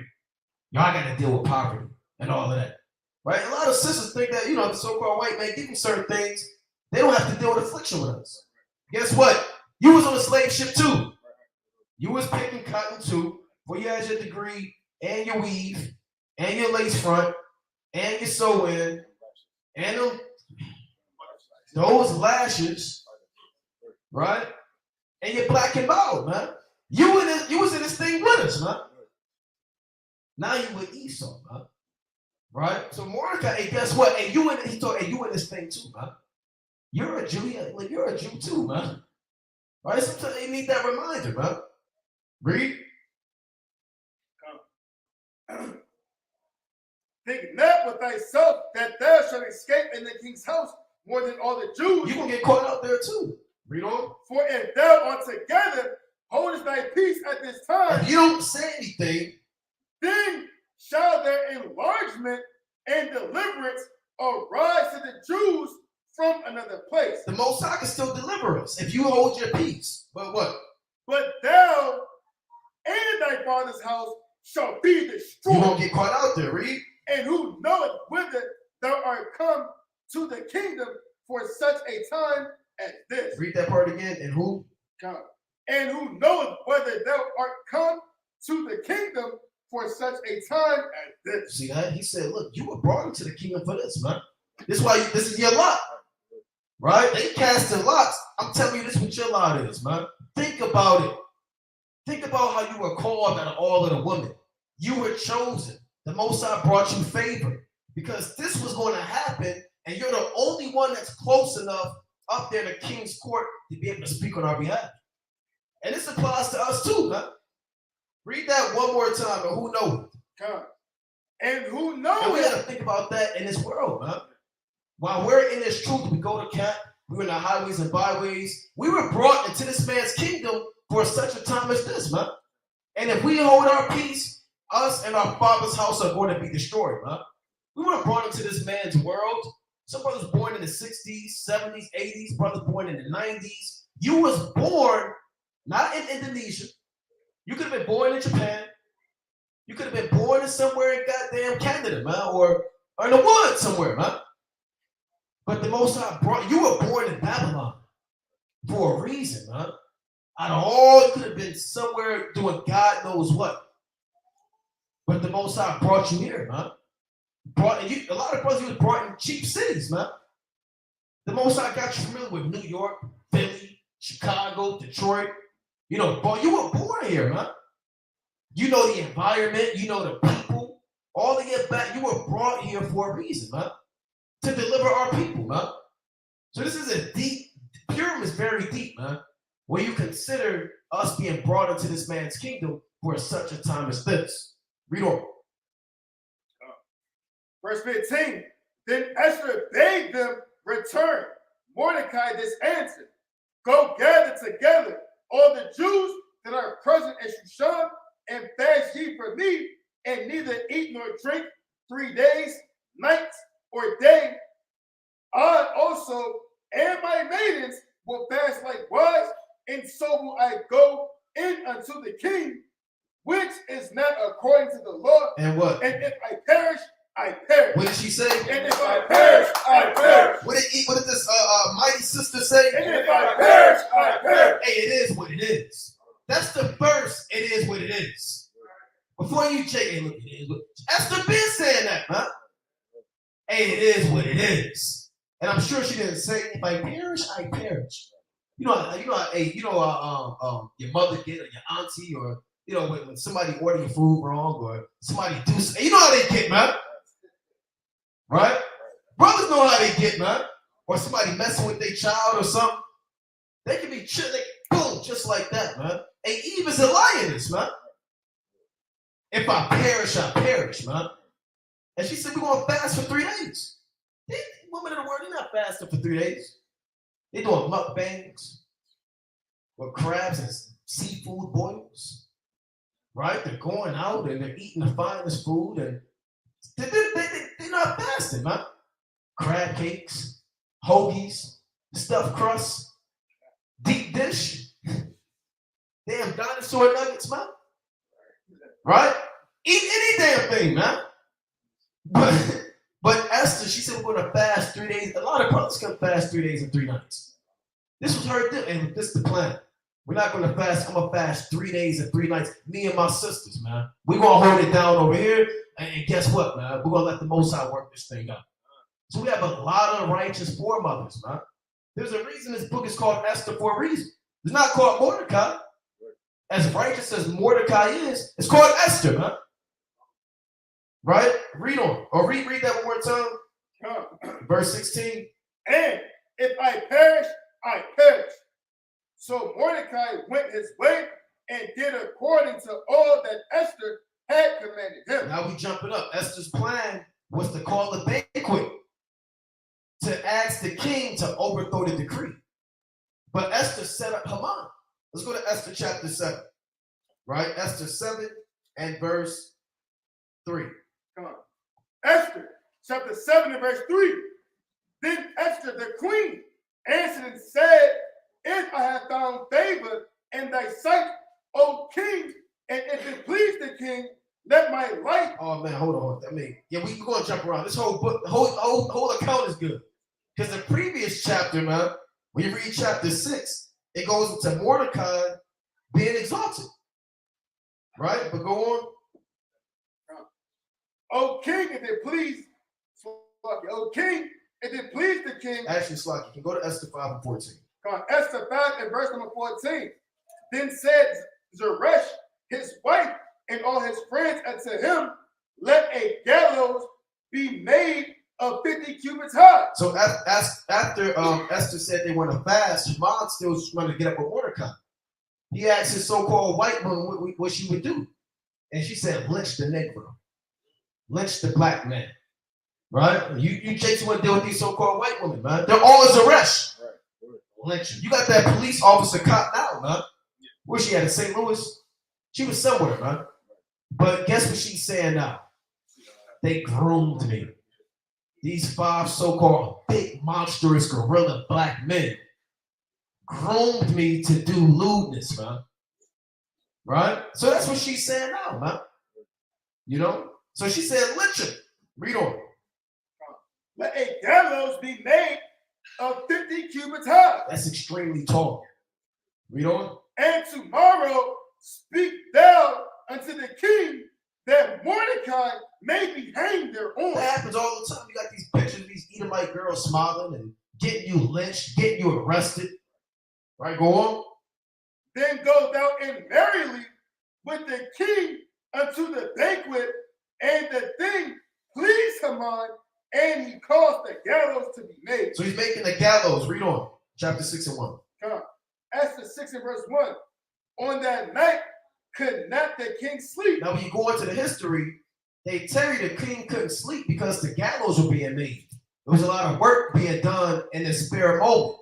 So he couldn't sleep because Mordecai, that's like because Haman is making a gallows to kill Mordecai. So he sleeps, so now he's going to read Chronicles and read about Mordecai being saved. So you got to see how these things, what you would call a coincidence, how the Most High keeps overthrowing Haman all throughout the scriptures. Right? So jump down to Esther 7 and 3. Come on. Esther chapter 7 and verse 3. Then Esther, the queen, answered and said, if I have found favor in thy sight, O king, and if it please the king, let my life be given me at my petition and my people at my request. Right? For we are sold, I and my people, to be destroyed. She told them what Haman wanted. Well, she's telling them that we're all about to be exterminated. Go on. To be slain and to perish. But if we have been sold for bondmen and bondwomen, I had held my tongue altogether, talking, although the enemy could not countervail the king's damage. Yeah, we're being exterminated. If we were sold into slavery, that's cool. But let us not be exterminated. Right? What's worse, being sold into slavery or being exterminated? And guess what? She said there's she didn't name Haman. She said there's an enemy that did. She kind of build it up. Right? There's an enemy that's doing this. Read on. Then the king Ahasuerus answered and said unto Esther, the queen, who is he, and where is he that durst presume in his heart to do so? Who's this man that want to exterminate these people? Read on. And Esther said, the adversary. The what? The adversary. And hold on. Satan in the Hebrew is adversary. Or adversary in the Hebrew is Shaitan. Or Satan. Same thing. So guess what she's calling the white man the devil? She's calling the white man the devil. Right, go on. So she was getting down. Read on. And Esther said, the adversary and enemy is this wicked Haman. Right. Then Haman was afraid before the king and the queen. Hey, guess what? His life is in danger now. He about to fall into the hands of the king. Let's read on.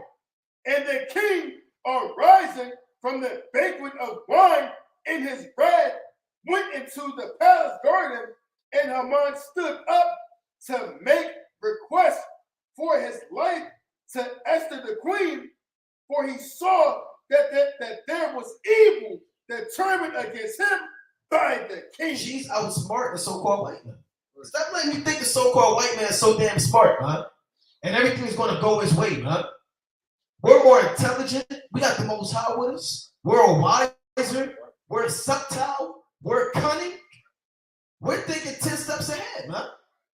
Esau can't do a damn thing with us, man. Right. Stop letting this damn science fool you, man.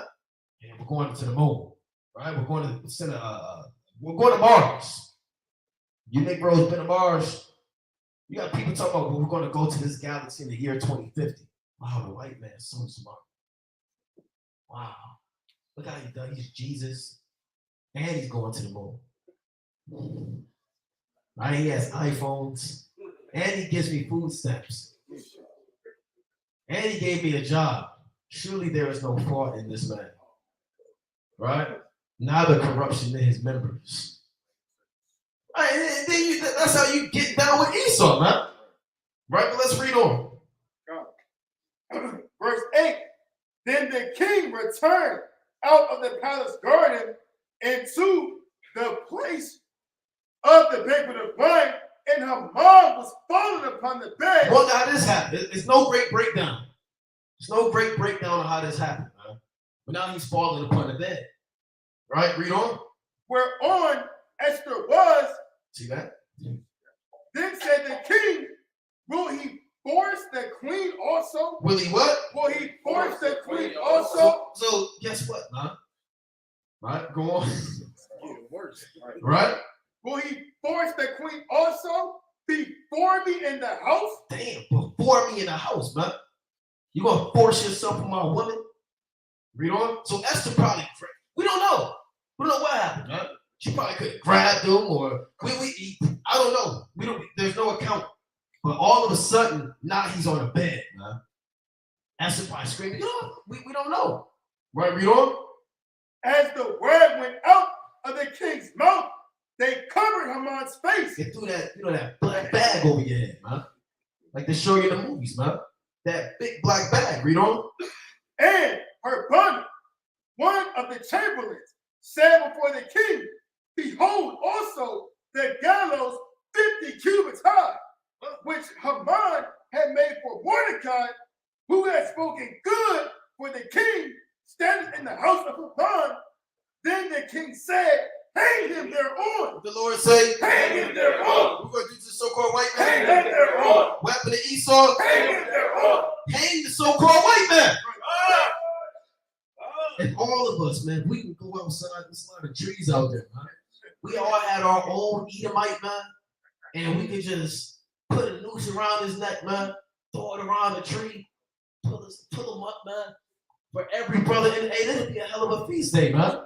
And they be all out there. Bunch of dead Edomites. And that's, like you said, that's the only good Edomite.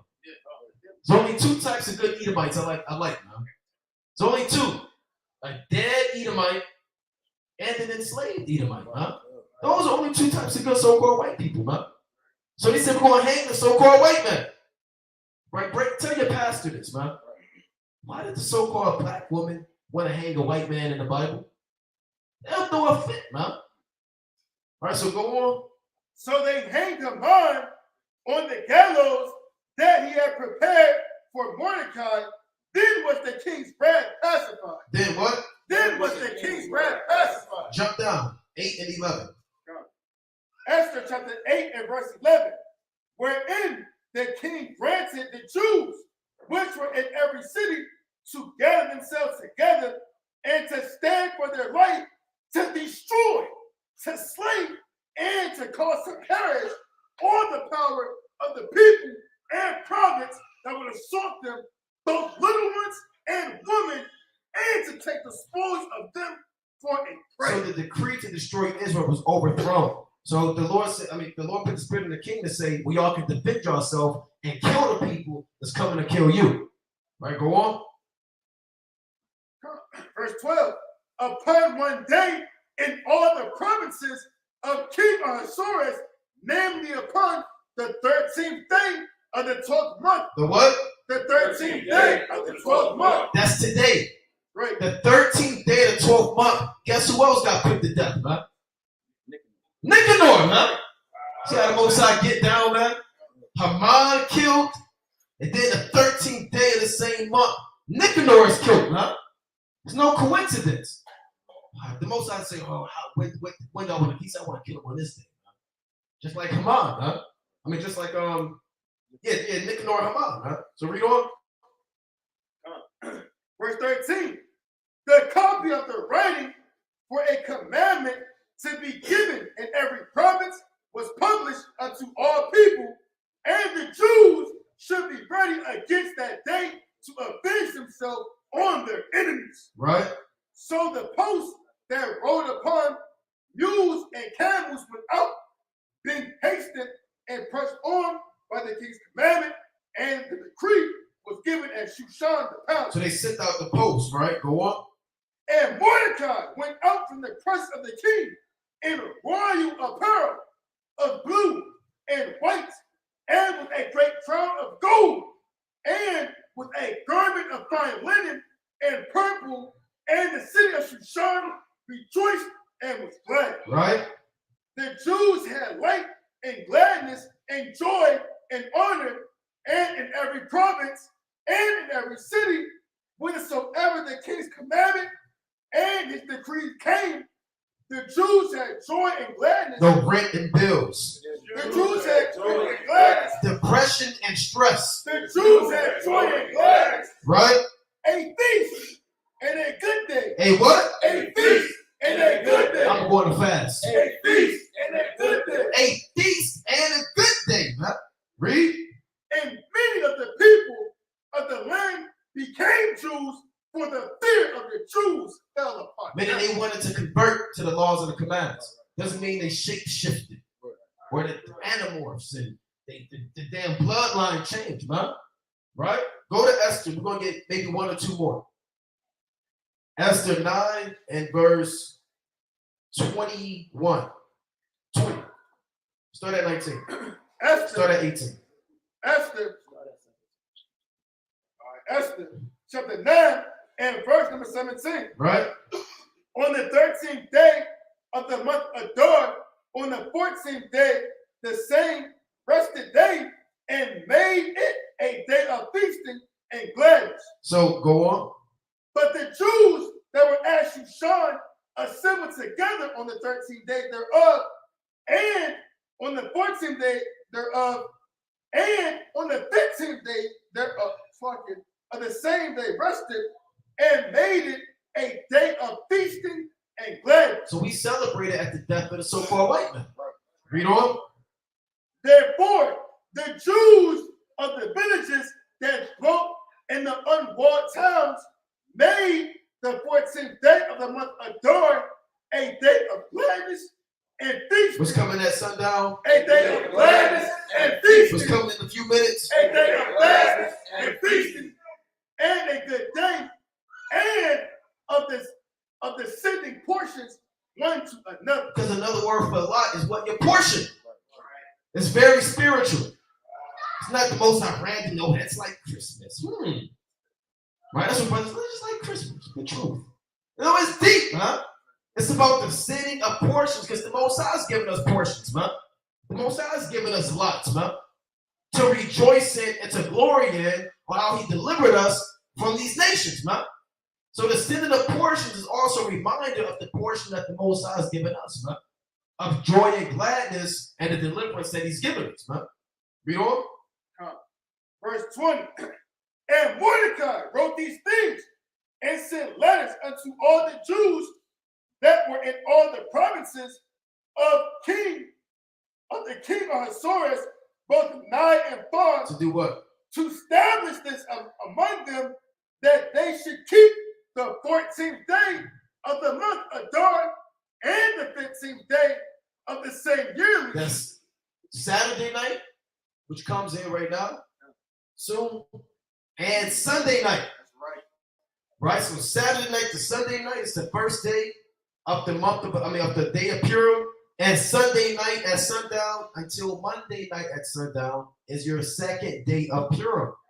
Days of feasting, gladness. You don't have to think about bills, man, and rent, and then what else, man? Your job, man, and stress. Fight those spirits, man. Enjoy the brotherhood, man. Enjoy the gifts of Yahweh Bashai, man, and the portions that He's given us for us to gather together of one heart, man. Right, so go on. Verse 22. As the days were in, the Jews rested from their enemies, and the month which was turned to them from sorrow to joy. That's how this truth is, man. That's how this life in captivity is. It's going to turn from sorrow to joy. That's our lot, our portion. Read. And from mourning into a good day, Right? that they should make them days of feasting and joy and of sending portions one to another and gifts to the poor. And also gifts to the poor of our people, man. Think about our people spiritually poor, man. Literally and spiritually. And the portions you give them when you do the work of the Most High, man. And the gifts, the Most High is giving us gifts, man. Spiritual gifts. Some brothers are counselors, readers, teachers, mighty men, eloquent speakers. And you're giving these gifts also to the poor of our people that they can receive the same portion that you have, man. So Purim, again, is not just about incense and body oil, man. It's about Yahweh Bashmi Shai, the destiny that the Most High has set up, and portions and lots. And with that, bring it up. Verse 28. Right? And that these days should be remembered and kept throughout every generation, Right? every family, No, just the Judites. every family, Just Benjamin. every family, Every family. every province, and every city, and that these days of Purim should not fail from among the Jews, nor the memorial of them perish from their seed. You see that? And with that, Purim Yashar. Purim Yashar. Purim Yashar. Purim Yashar. Purim Yashar.